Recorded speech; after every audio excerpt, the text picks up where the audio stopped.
Bismillahirrahmanirrahim. Alhamdulillahirabbil alamin. Wassalatu wassalamu ala asyrafil anbiya wal mursalin Sayyidina Muhammadin wa ala alihi wa sahbihi ajmain. Kemudian aku merenungkan apakah yang diberikan Allah kepada hamba yang taat, selalu melayaninya dan menempuh jalan yang telah kuterangkan di atas selama hidupnya. Akhirnya aku menemukan karamah dan karunia khusus yang banyak. Ada 40, yang 20 di dunia, dan yang 20 lagi di akhirat. Anugerah-anugerah Allah yang diberikan kepada orang-orang yang selalu taat kepada Allah ada 20 di dalam dunia, dan 20 lagi disimpan di akhirat yang dapat dinikmatinya sesudah dia wafat.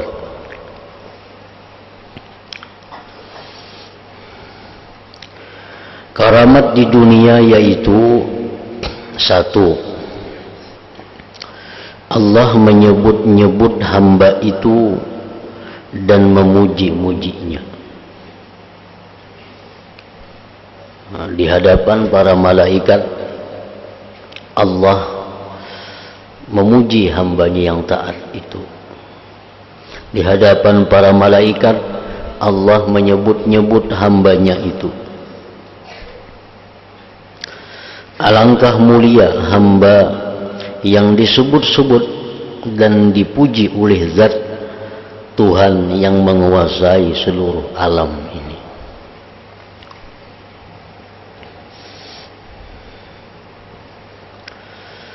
Nah, itu yang pertama yang dirasakan oleh orang yang selalu taat kepada Allah.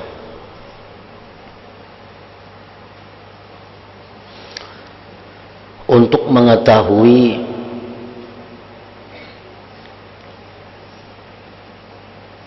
bagaimana Allah memuji seseorang hamba itu,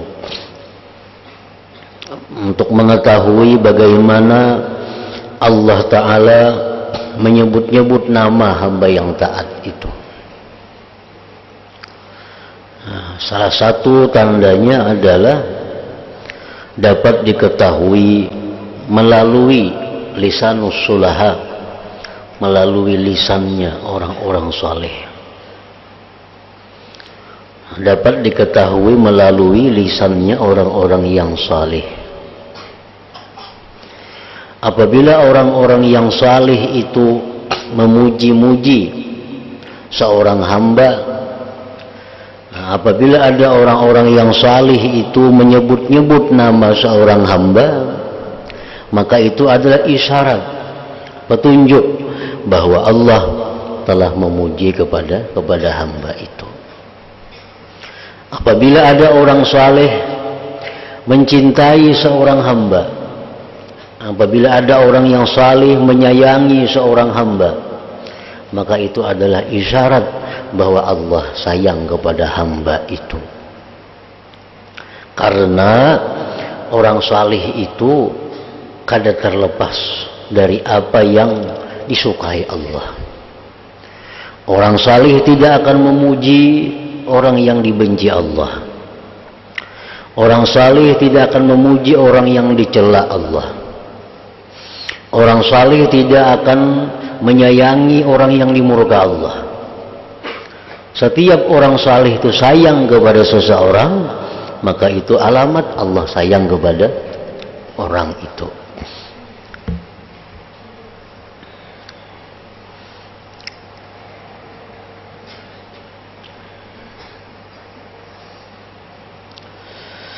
Nah, yang kedua, hamba itu disanjung dan diagungkan oleh Allah. Disanjung dan diagungkan, dimuliakan oleh Allah. Nah, itu pun juga tandanya adalah orang-orang saleh. Apabila orang saleh itu ada memuji seseorang, orang saleh itu ada menyanjung seseorang, maka itu adalah pertanda sanjungan Allah. Itu ada pertanda pujian Allah. Kalau orang saleh itu mengatakan bahwa si fulan itu baik, nah berarti Allah yang mengatakan demikian. Karena antara orang saleh dengan Allah itu ada perbedaan dalam menilai sesuatu. Kalau orang saleh mengatakan si anu itu nakal, nah Allah pun mengatakan demikian. Si anu itu kada baik orangnya.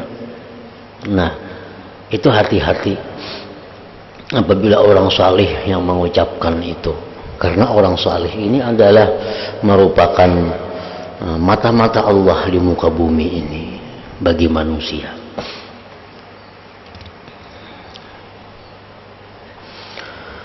Orang yang selalu taat disanjung, diagungkan oleh Allah.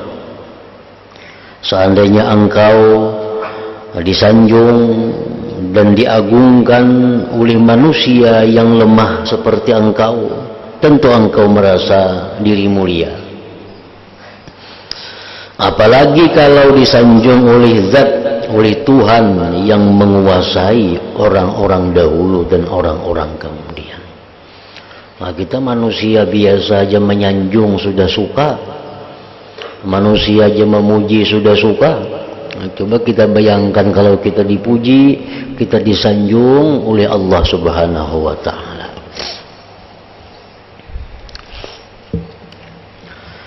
Yang ketiga, Allah mencintai hamba itu. Orang yang selalu taat, orang yang selalu bakti kepada Allah, Allah cinta kepadanya. Nah, ini pun diketahui dengan kecintaan orang-orang saleh. Kalau orang-orang saleh itu sayang lawan kita, itu pertanda Allah sayang kepada kita. Kalau orang-orang saleh itu kadang mau menghadap kita, orang saleh kadang mau membukai pintu lawan kita, itu pertanda bahwa Allah kadang suka dengan kita.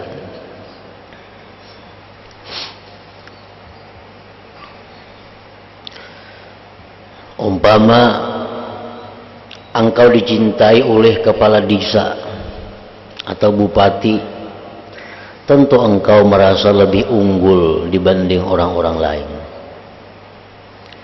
Dan engkau dapat memanfaatkan dalam peristiwa-peristiwa penting.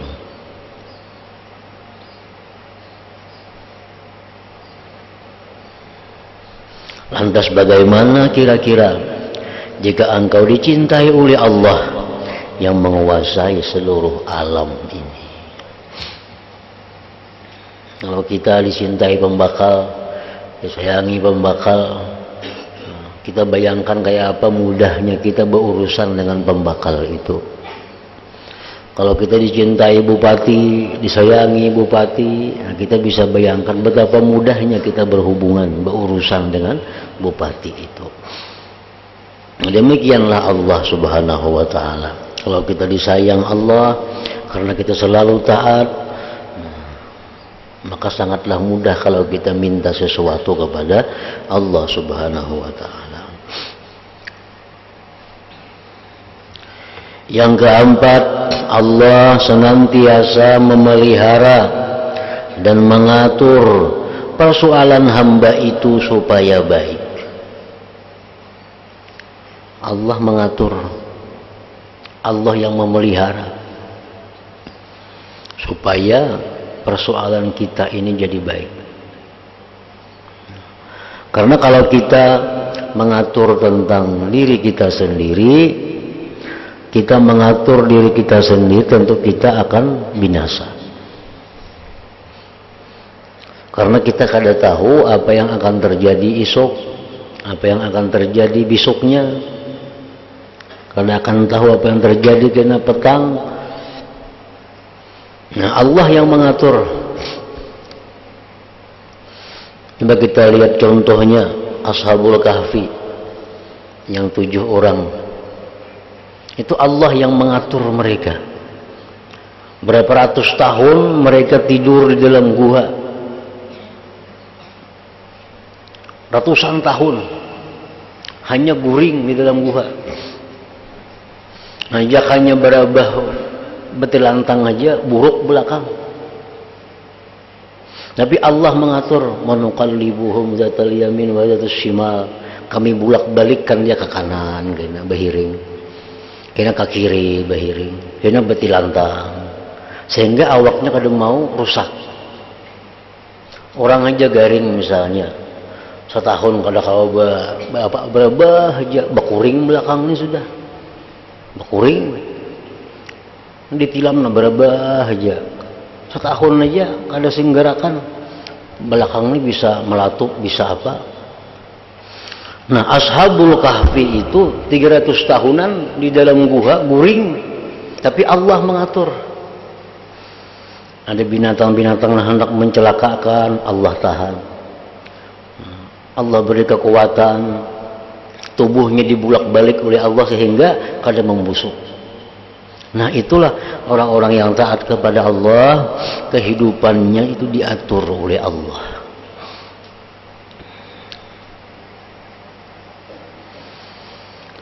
Allah senantiasa memelihara dan mengatur persoalan hamba itu supaya baik. Nah, Rasulullah pun minta kepada Allah, Rabbi la takilni illa nafsi tarfata ain, ujar Nabi.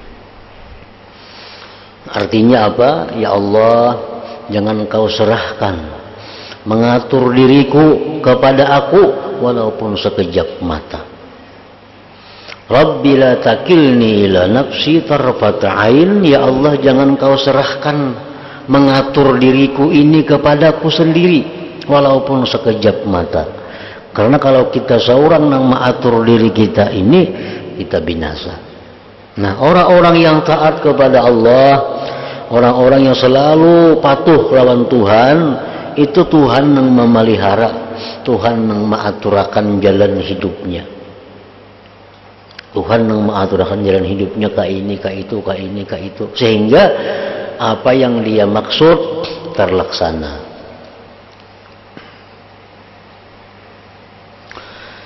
Yang kelima, Allah selalu menanggung rezeki hamba itu. Rezeki selalu digiring ke hadapannya tanpa kesulitan dan tanpa kerusakan.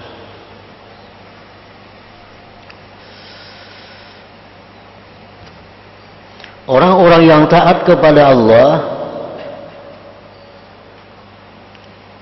rezeki digiring Allah. Nah, rezeki digiring Allah. Bukan inya yang mencari rezeki, tapi rezeki yang digiring Allah. Dan lagi rezeki yang digiring itu tanpa ada kesulitan dan kerusakan. Arti kerusakan apa? Orang ini kadang akan bakal jadi maksiat dengan rezeki itu. Banyak aja orang duit datang sorangan, tapi duitnya kada halal, duitnya membawanya maksiat, duitnya akhirnya membuat inya sombong.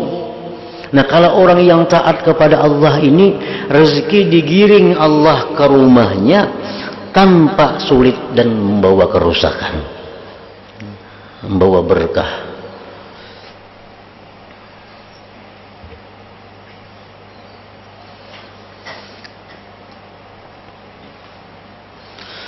Yang keenam pulang, karamah yang diberikan Allah kepada orang yang taat khusus untuk di dunia.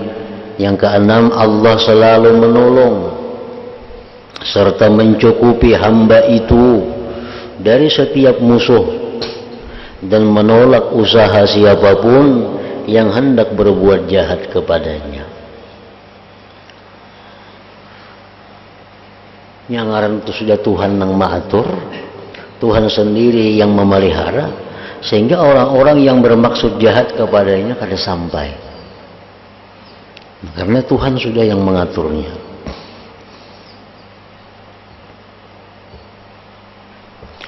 Yang ketujuh, Allah selalu menenteramkan hati hamba itu.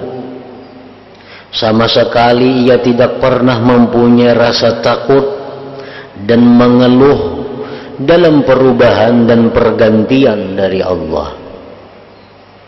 Orang yang taat kepada Allah itu di dalam hatinya diberikan Allah tumakninah atau itminan, ketentraman. Orang yang taat kepada Allah itu diberikan Allah di dalam hatinya itu kebahagiaan yang kadang akan didapat oleh orang-orang yang lainnya. Sehingga dengan adanya itu dia kadang mempunyai takut menghadapi kehidupan dunia dan kadang mengeluh dalam perubahan-perubahan. Perubahan kadang-kadang sakit, kadang-kadang sihat, itu perubahan. Kadang mengeluh dalam hal itu. Karena apa? Karena hatinya sudah ditentramkan terlebih dahulu oleh Allah Subhanahu wa ta'ala. Yang kedelapan, rasa kemuliaan diri sebab Allah. Jadi orang-orang yang ahli taat ini tidak sampai hina melayani dunia dan ahli dunia. Nah, orang-orang yang taat kepada Allah ini dimuliakan Allah sehingga dia tidak akan sampai melayani dunia dan melayani penghuni dunia, ahli dunia. Bahkan merasa tidak senang jika dilayani oleh raja dunia dan pembesar-pembesarnya. Artinya orang yang sudah dimuliakan Allah ini dia kadang akan melayani siapapun dari ahli dunia karena dia sudah terfokus untuk melayani Allah. Sehingga orang-orang dunia baik itu yang kecil atau pembesar disuruh Allah untuk melayani orang-orang yang melayani Allah Ta'ala tadi.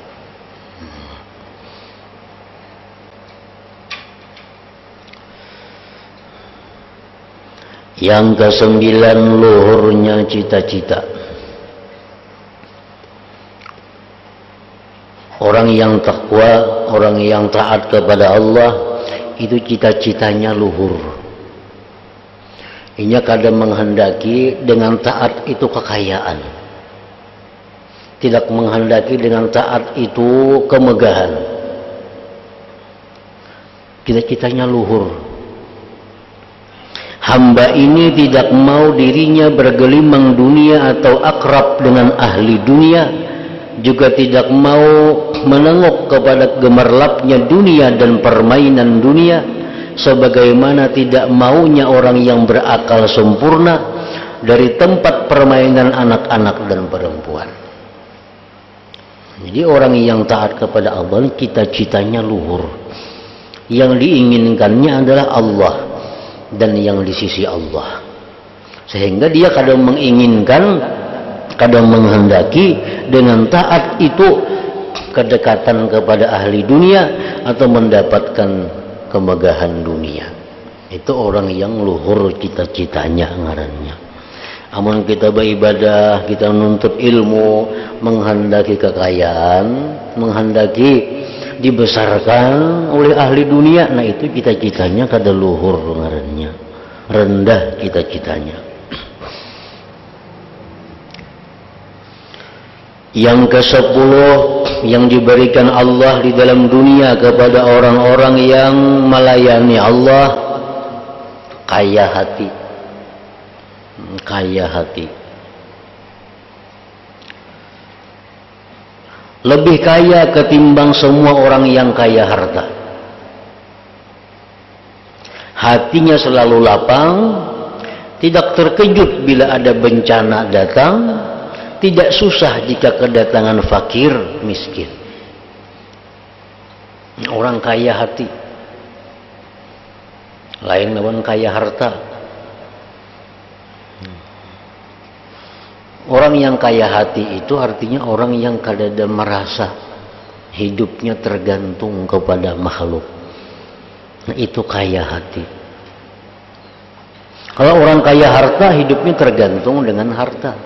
Sehingga harta hilang, inya susah. Harta bakurang, inya gelisah. Karena hatinya kada kaya, tergantung kepada harta. Kalau orang kaya hati, itu hatinya kada tergantung kepada makhluk. Hatinya hanya tergantung kepada Allah. Dan Allah kada berubah. Lain dunia berubah.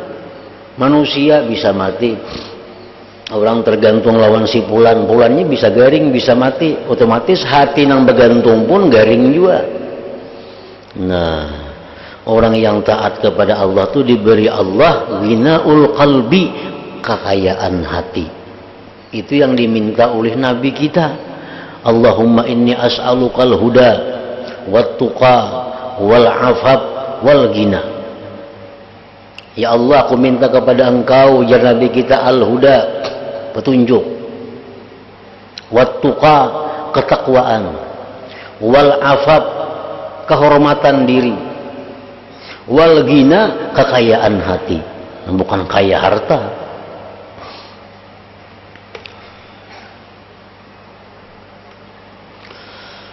Nah, yang ke-11, terangnya nur dalam hati.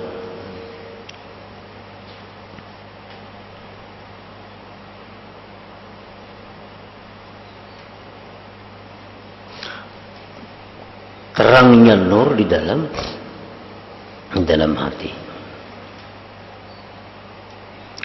Sebab nur ini ia dapat mengetahui ilmu-ilmu, rahasia-rahasia dan hikmah-hikmah Allah yang tidak bisa diketahui oleh orang lain. Kalau tidak dengan berpayah-payah sekali dan menghabiskan umur. Kalau orang lain payah, orang lain habis umur, kada taulihi ilmu itu, kada taulihi rahasia itu.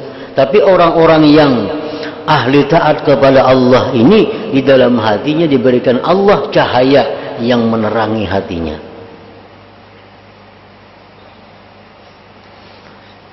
Jadi taat lawan Tuhan itu sangat berpengaruh terhadap hati. Kita sembahyang tuh. Nah, sembahyang ini sangat berpengaruh lawan kebaikan hati. Puasa sangat berpengaruh dengan kebaikan hati. Amal-amal zahir ini sangat berpengaruh kepada hati.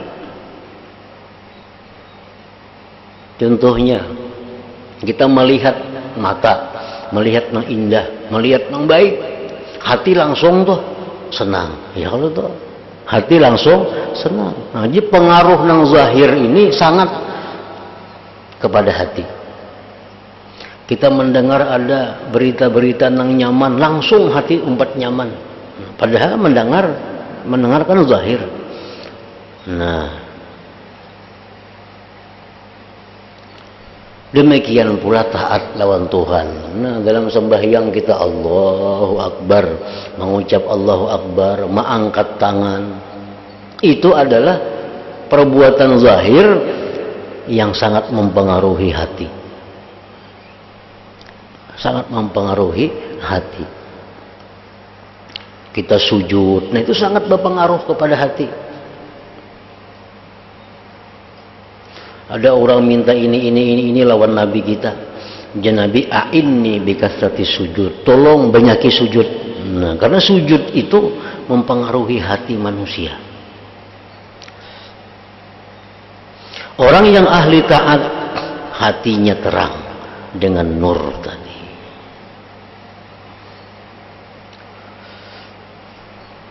Yang ke-12, lapang dada, tidak sempit hati lantaran adanya bencana dunia dan diberati masyarakat serta penipuan mereka. Selalu lapang hatinya. Dibunguli orang, ditipu orang, dipitnah orang, disambati orang, kada ambil pusing.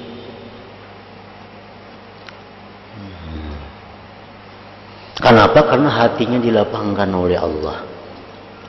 Orang-orang yang taat kepada Allah, hatinya lapang.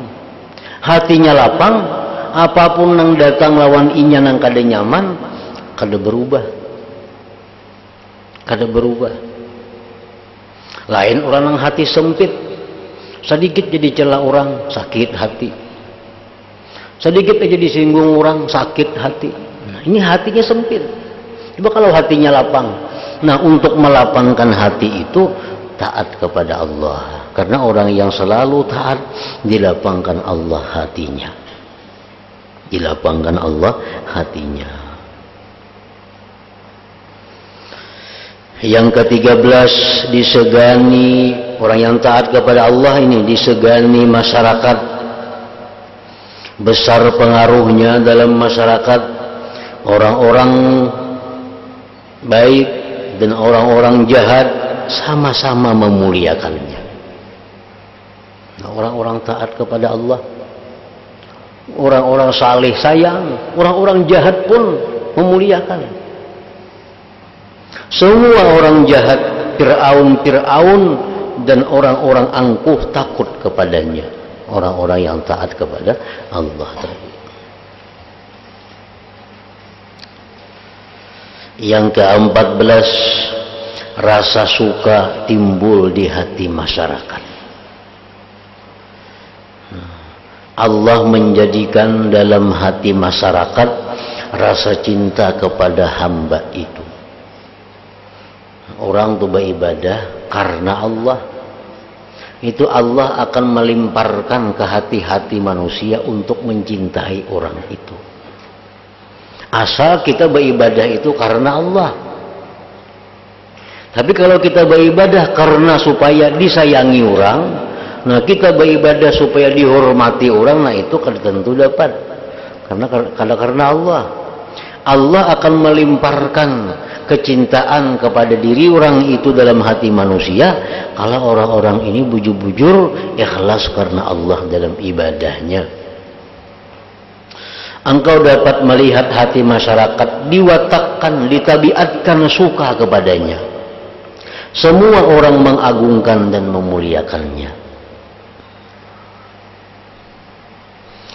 15, berkah yang menebar pada segala apa yang dialami. Orang yang taat kepada Allah ini berkah. Dalam tubuhnya berkah. Bicaranya berkah, dirinya sendiri berkah, pekerjaannya berkah, pakaiannya berkah, tempatnya berkah, sampai tanah pun yang dipijak diambil berkah. Juga tempat yang diduduki dan manusia yang pernah berkumpul dengannya. Orang-orang yang berkumpul dengannya pun dapat berkah. Nah itu kalau sudah orang yang taat kepada Allah, diberi Allah sedemikian kelebihan. Ini hanya di dalam dunia, belum lagi di akhirat.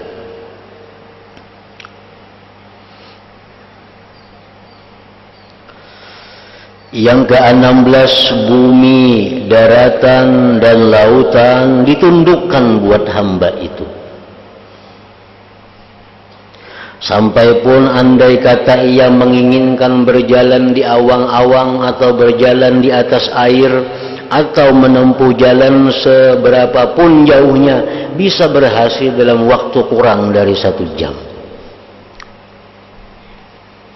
Hari ini ada di sini, ini jam berikut ada di manakah pula yang saling jauhan tempatnya. Nah, Allah tundukkan bumi kepadanya.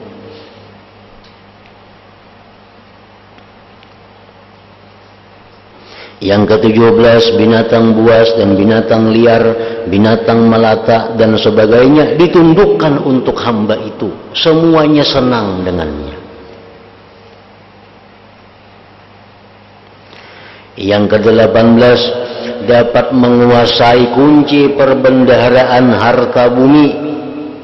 Dimanapun ia memukulkan tangannya, maka ia bisa memperoleh gudang harta. Ini orang-orang yang sudah taat kepada Allah, diberi Allah kunci perbendaharaan harta dunia.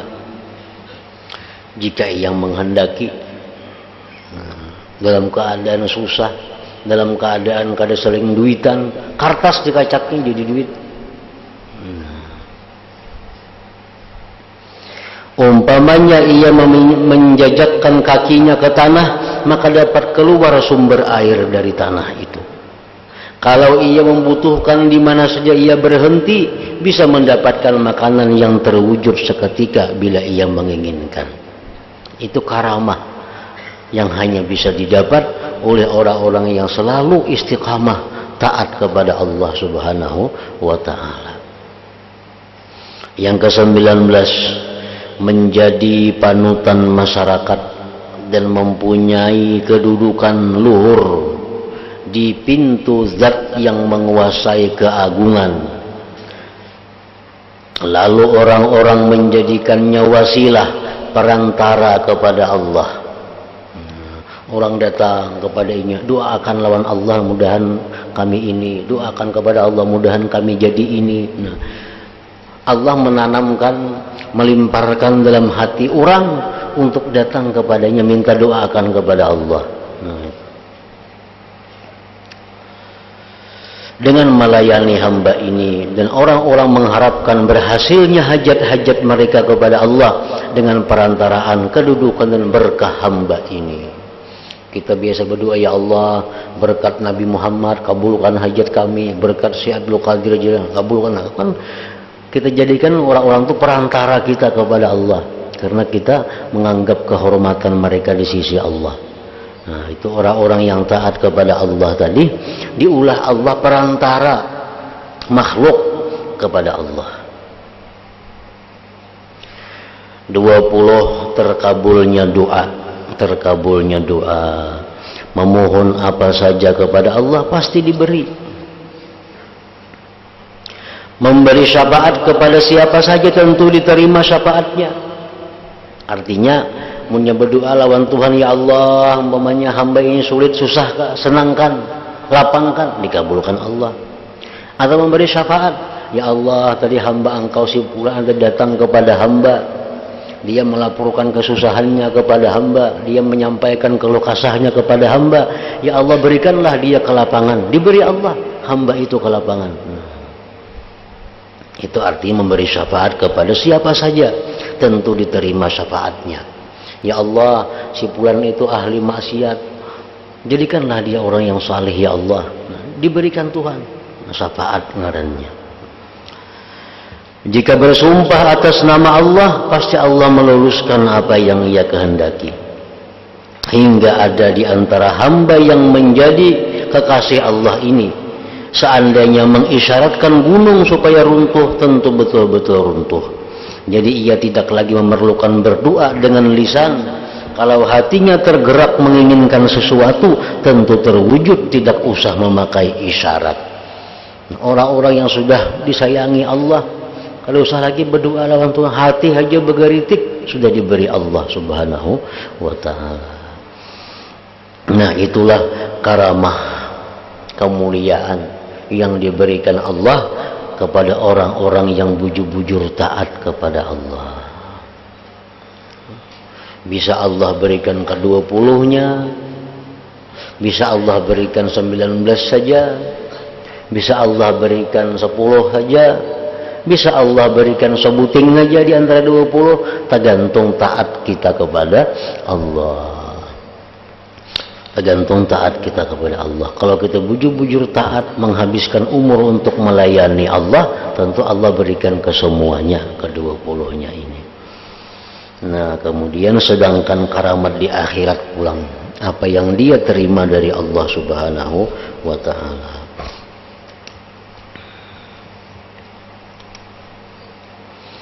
Ya hadratin Nabi sallallahu alaihi wasallam, al-Fatihah. A'udzubillahi minasyaitonir rajim. Bismillahirrahmanirrahim. Iyyaka na'budu wa iyyaka nasta'in. Ihdinas siratal mustaqim. Bismillahirrahmanirrahim. Alhamdulillah rabbil alamin. Wa shalli wa sallim ala sayyidina Muhammad wa alihi wa sahbihi ajma'in. اللهم اجعل جمعنا هذا جمعا مغفورا وتفرقنا من بعده تفرقا معصوما وعلمنا علما نافعا وعملنا عملا مقبولا ورزقنا رزقا واسعا حلالا طيبا اللهم افتح علينا فتوح العارفين واجعلنا يا الله من عبادك الصالحين برحمتك يا أرحم الراحمين وصلى الله على سيدنا محمد وعلى آله وصحبه وسلم الحمد لله.